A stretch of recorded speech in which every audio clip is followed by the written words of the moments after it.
नमस्कार मित्रों, मैं दिवाकर शर्मा एक बार फिर आपके सामने उपस्थित हूँ ज्योतिष और वास्तु से संबंधित अपनी बात को बताने के लिए।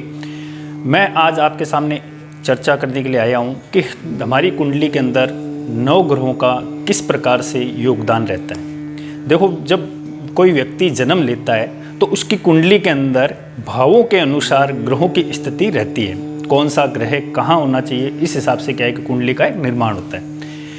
ये ग्रह कैसे अपने अपने स्थान पर रहते हैं, सभी की कुंडलियों में अलग अलग होते हैं। इसका जो कारण है वो ये है कि हम जो पूर्व जन्म में, पहले के जन्म में जिन कर्मों को हमने किया है उसी को लेकर हम प्रारब्ध रूप में अभी जन्म लेते हैं। जो पिछले जन्म में हमने कर्म किए उसी के अनुरूप, उसी के अनुसार हमें इस जन्म में भी फल प्राप्त होगा।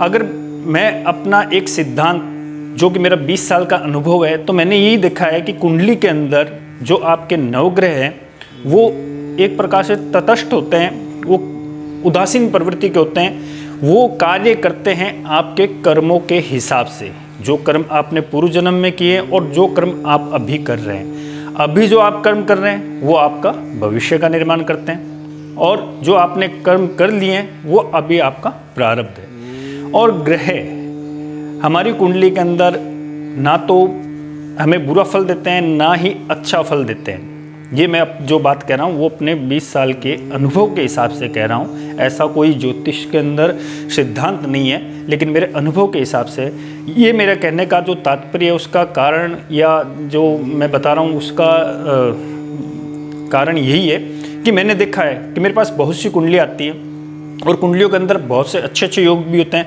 लेकिन उसका फल उस जातक को प्राप्त नहीं हो रहा होता है। क्यों? क्योंकि वो इस समय कर्म में कहीं ना कहीं वो त्रुटि कर रहा है, या अपने आचरण में कोई ना कोई वो ऐसा कार्य कर रहा है कि जिसके कारण जो ग्रह उसको अच्छा फल देना होता है लेकिन वो दे नहीं पाता है। हमारे शास्त्रों में एक नवग्रहों से संबंधित एक श्लोक है, एक स्तोत्र है।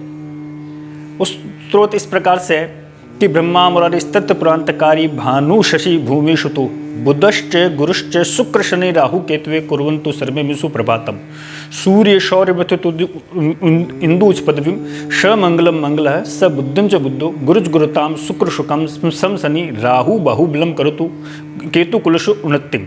यानी सभी ग्रहों का फल अच्छा ही बताया गया कि सभी ग्रह अपना अपना अच्छा फल देते हैं। सूर्य वो आपको आत्मबल प्रदान करता है, आपको उन्नति प्रदान करता है।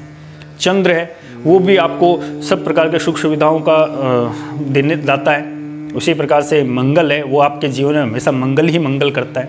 बुध है वो आपको बुद्धि का विकास करता है, आपको कार्य करने की क्षमता प्रदान करता है।